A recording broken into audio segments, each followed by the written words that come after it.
This playthrough is rated T for teen. Greetings and salutations, viewers. Vauldemare back here with another episode of PlayStation All-Stars Battle Royale. In the last episode, we found out the story of the Big Daddy who's just there to protect his little girl, and Dante, a reimagined character who never got what he deserved, it seemed like anyway. In today's episode, let's go with some serious contenders with Heihachi from Tekken. Unfortunately, I only know the bare minimum about Tekken. I know that Heihachi is supposed to be like a corporate. I don't know if it's supposed to be a criminal organization, but he's a corporate owner, businessman owner who has a really messed up family, along with his wife, his son, and his grandson, and then other people fight him, and it's just, and he's friends with a bear, and there's probably more to it, but that's the gist of it. And it has to deal with like devils and stuff like that too. So, Heihachi, Origin, Tekken, Mishima Zaibatsu Mastermind. Heihachi is the head of the Mishima Zaibatsu and responsible for the King of Iron Fist tournament, attended only by the strongest fighters around the world. A master of Mishima-style fighting, karate, or however you pronounce it, Heihachi seems to be able to rejuvenate himself, displaying remarkable agility and strength which defies his true age. His pet bear Kuma joins him in battle, adding to the already formidable challenge he presents opponents. Ooh. Now let's see how this man of the Iron Fist or Tournament of the Fist deals with the All-Stars as we take this old man out of his element. Well, maybe in his element, because this is it's fighting game to a point.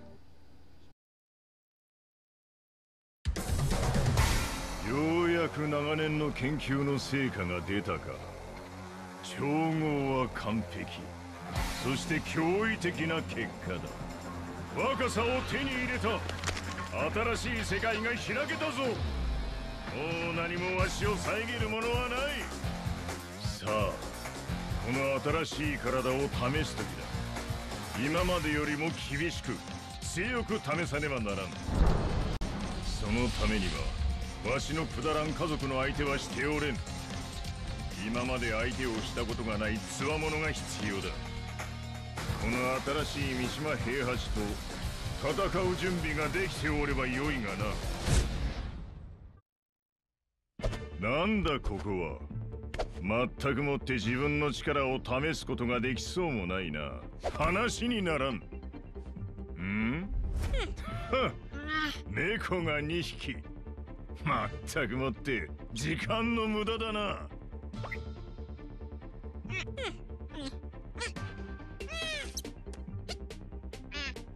何？わしが貧弱な老人に見えるか？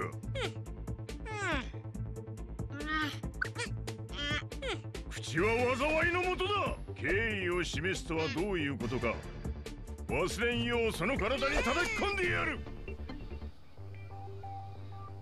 You would think a martial arts master and a cat would be the weirdest rivalry, but Tekken does have some silly moments in it, especially with his bear companion, so I guess I'm not too strange with that. It's a cat in a suit! But anyway, Heihachi, yeah, he's even though he's not well, I guess, I don't know, is he really the main character of Tekken? I always thought it was like Jin or whatever, but Heihachi's gotten the more publicity for being the representative of Tekken, despite Jin kind of being promoted as being the main character.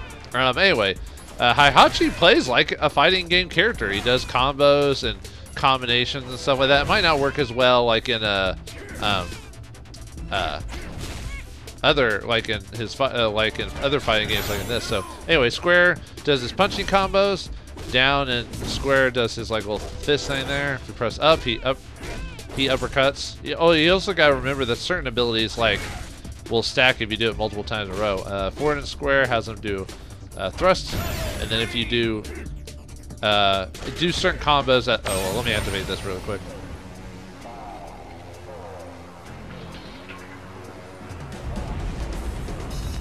Wow, sorry, I was kind of watching the scene.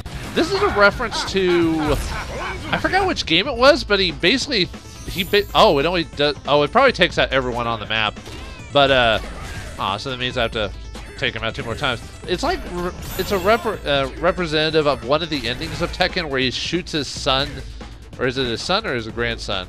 Anyway, either one of them into space to get rid of them. They're like, you know, he's like, okay, I can't really get rid of the Earth with their devil Jin powers or whatever it is, so I'm gonna blast him into mother frickin' space.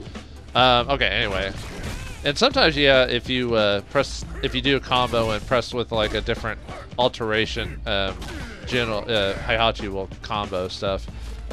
Triangle, he does like his kick. Oh, let me show you these. Oh, he summons Kuro to take him out. That's funny. Oh, just Kuro just stay around until. Oh, that's kind of fun. 2's almost better than 3, just even though 3's got the better aesthetic. I'll try to show the rest of the combo stuff during Polygon. Just because I beat him so fast and easily, I was kind of surprised actually. But yeah, like the whole Kuro fighting a bear thing, that's one of the silly things about Tekken. So Tekken's one of those things that has, I don't know if I'd say a super serious story, but serious enough, but then it has like all these goofy moments in the background. But I think most franchises do, especially ones from Japan, that they're serious when they need to be serious, but when they have off time or if it's a different, or if it's a side thing, then they know to be kind of goofy about it. Yeah. Okay, anyway, triangle does his kicks or combos. So standard triangle is a kick combo. Forward and triangle, if you keep pressing it, he'll do this. Down and square, he'll do like his kind of a, heel drop or whatever you want to call that. Let's see. Up a triangle, he kicks you in the air. Like that. Let's see, circle. He focuses. I don't know what that actually does, if that counters or whatnot. Up and square, he throws a bomb or something, or money. Okay, and his power attack is basically he does his thunder chop or whatever it's called when he's wow, Heihachi seems to grab AP pretty quickly. I actually kind of like playing as Heihachi. He's a pretty solid build. Anyway, let's see, that's triangle. Up does his, it looks like an axe. Down in triangle, so he uses his, charges his fists for extra damage, although the game didn't let me get much of that. Nice. Let's see. Yeah, forward and circle does a dodge counter. I think that might be it, because I think most of the in the air attacks are basically the same thing, from what I remember. Oh, down in triangle he does that little thud thing, and down in square he does like a little chop. Oh, let me do his taunt. See if I can do it again. Not much. Not really much of anything, really, when you think about it.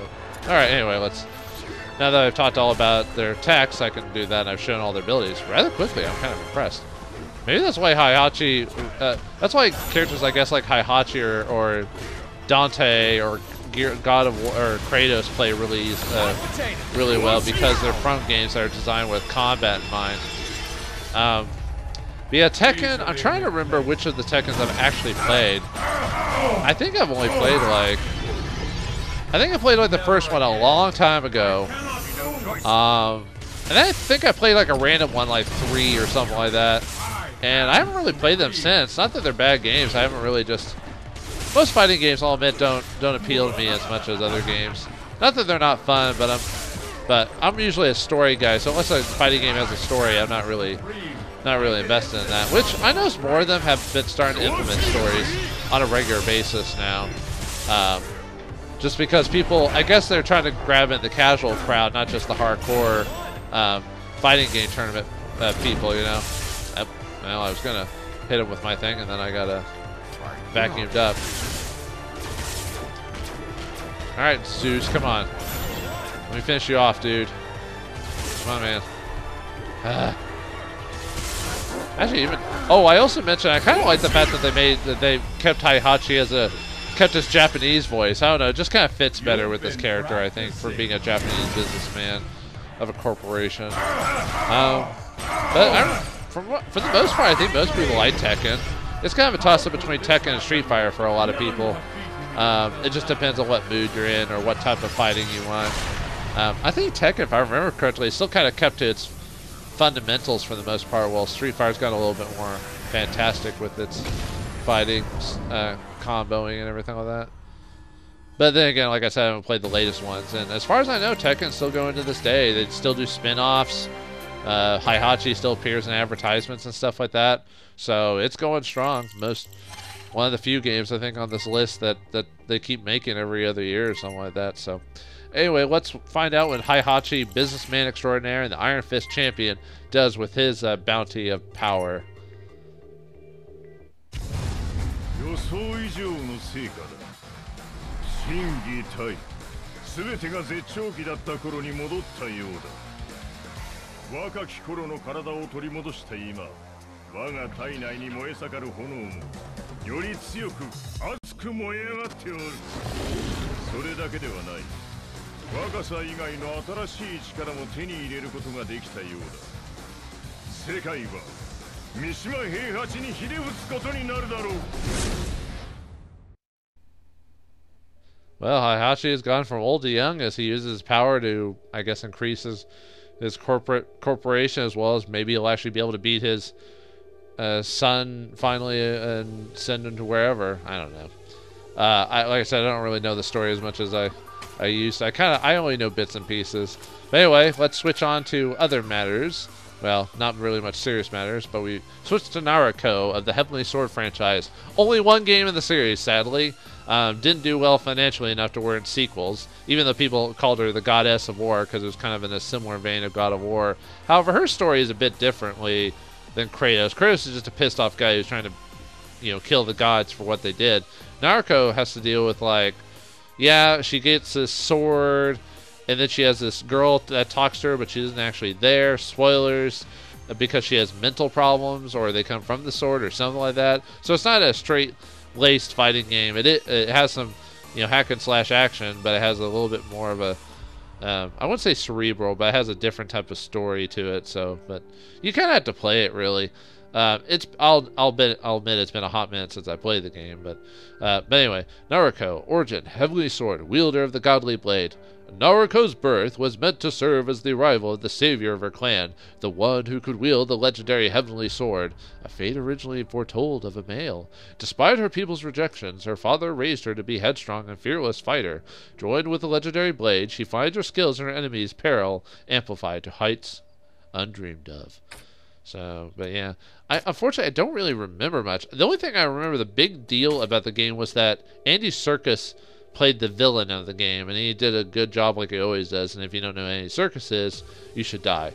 You should die right now. No, don't do that. Don't do that. No, he's the famous motion capture artist, actor who did like Gollum. He did the guy in Planet Caesar. He played Caesar in Planet of the Apes. He played the villain in this game. And if you've ever seen a CGI or mocap actor that's usually pretty good, it's usually Andy Serkis. So anyway, let's see how this crazy lady with a god of a blade of a god deals with the PlayStation All-Stars.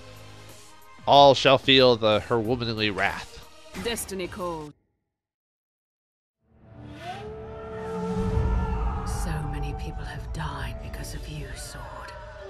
And what did it ever bring them in return? Nothing.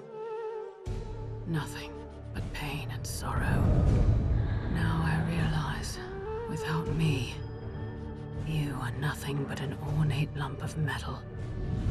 I will unlock all your secrets, tame you, wield you, and release my people from your shackles. There is a place filled with warriors who consider themselves my equal. There, I will be tested and prove myself worthy. I will become master of this sword, and none will learn so faster than those who stand in my way. With each victory, I feel the power getting stronger within me. Soon, I'll have total control of this blade. Soon? Soon is already too late. I've no quarrel with you, stranger. Keep that blade sheathed and you can walk away unscathed. You have to know that's not happening. Does this look like the kind of sword you keep hidden? Then I'm afraid you won't be walking away from here at all.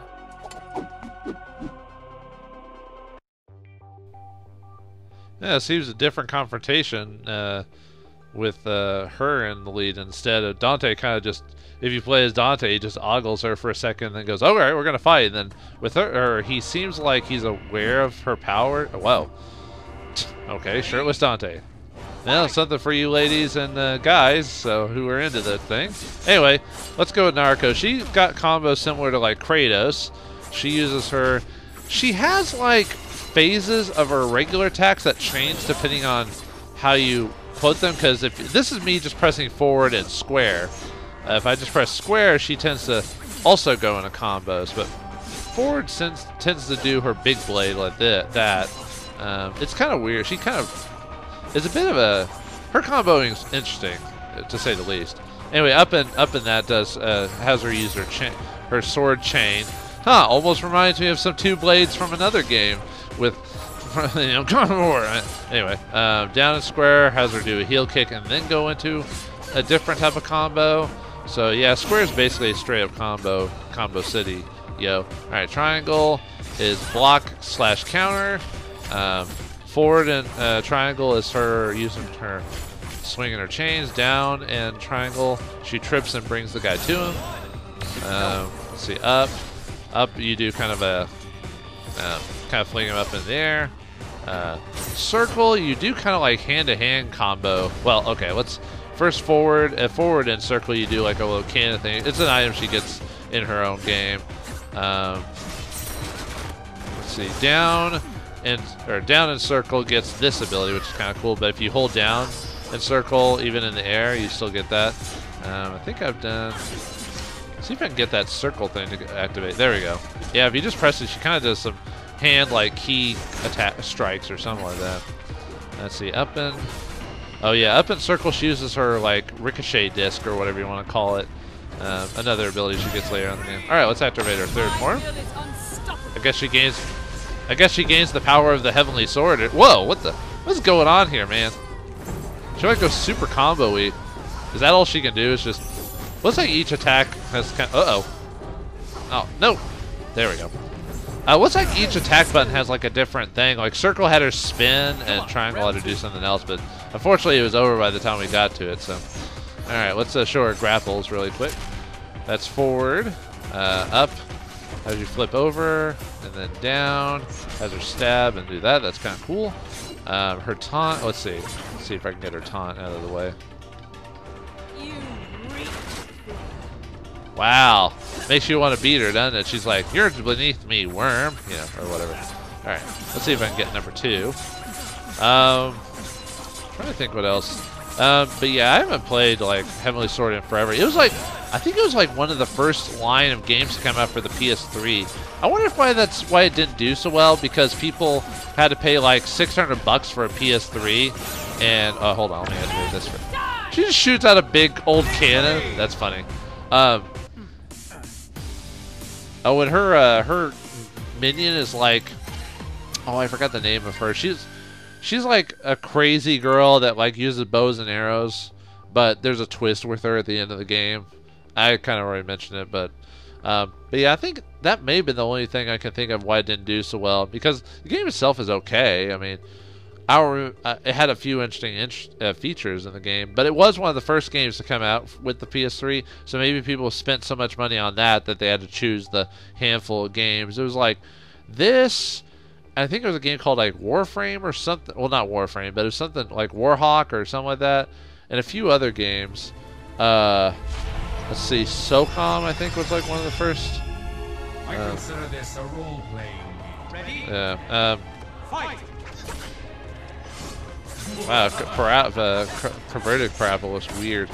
I'm trying to remember what else came out. It was like a handful of games, but yeah, the system was like $600 to $700. And oh yeah, I haven't even shown her first attack. Yeah, her friend comes in, she summons a barrel, and then blasts him. The problem with that power attack is that it has a pretty decent. I didn't even get a chance to whack on it. What the heck, game? I got like 5 seconds to hit. What the hey? I beat the guy. He was down. I was like, okay, I'll start wailing on him, and then he just gets back up 5 seconds later.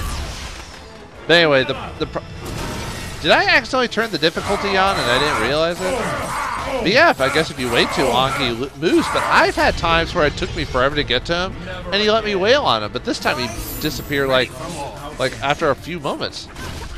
But anyway. But yeah, I wonder if it's just because people had spent all the money in the game system, so they wanted to buy the one like they didn't want to buy like a fighting game that was gonna last like maybe like so many minutes. Yeah, and he pops up like immediately after I beat them too. What is up with this? I could have swore I chose normal mode when I played as this. Maybe I accidentally chose normal. Maybe, or I thought I chose easy mode. Maybe I chose normal by accident. I don't know. Other than that, I'm trying to remember. Then again, I think the game got average reviews. I think it got like 7s out of 10s for the most part. It wasn't like must play 10 out of 10 game, if I remember correctly. So maybe that's why. It was a short experience. I think the game could be beaten in like less than 6 hours, if I remember correctly. But that shouldn't dictate like if you buy a game or not. It should be, does that 6 hours give you an amazing experience? You know, that type of thing. That's why I don't like that argument that if a game is 6 hours, you clearly didn't get your money's worth, you know. Now, if it's a $60 game and you only played an hour and that hour sucked, then yes, I believe that you should get your money back or sell that for a high price or something. But I don't know. I remember enjoying the game for the most part, but yeah, I was surprised at how quickly I beat it. Yeah, I don't know. I don't remember reading the reviews for the game, so I don't know why why it was as it is. That's why we never got a sequel to it. And I don't even remember the people who did the game, if they still make games or not. That's one of the few things. I remember the gist of the game and what it was about, but I don't remember, like... Yeah, Heavenly Warrior in your own game. Which, does the game even end appropriately, or does it leave it off for... I'm trying to remember now. I think it has an ending, but yeah, anyway, sorry. So anyway, Nariko, you may have only gotten one game of the franchise, but you are in the power of the polygon in this All-Stars. So how are you gonna use it?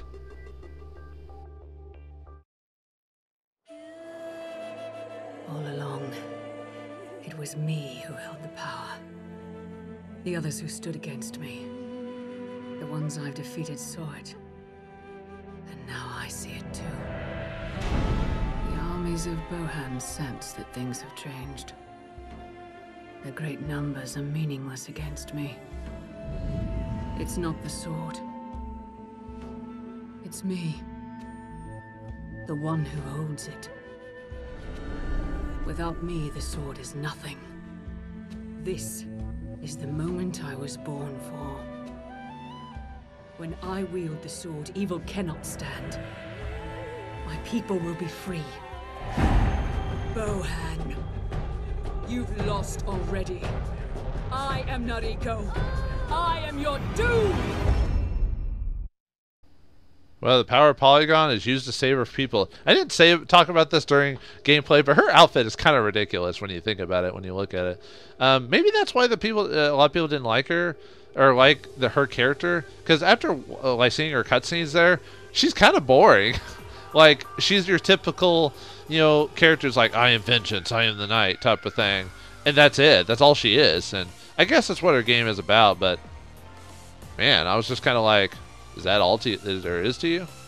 Man, maybe I should play her game again just to see. Maybe your personality ranges a bit. Just this game just kind of goes, all right, cool. Anyway, I guess I digress. But anyway, we've played a couple of we've played an old man with a penchant for fighting and a lady who wielded the God Sword. So in the next episode of PlayStation All-Stars, we'll tackle the story of the worst character turned into, okay, not the best character, but pretty awesome character on the franchise, and Raiden from Metal Gear, and the cute and cuddly Sackboy, the mascot of the PlayStation 3. So thanks for watching, hope you enjoyed, and I'll see you next time.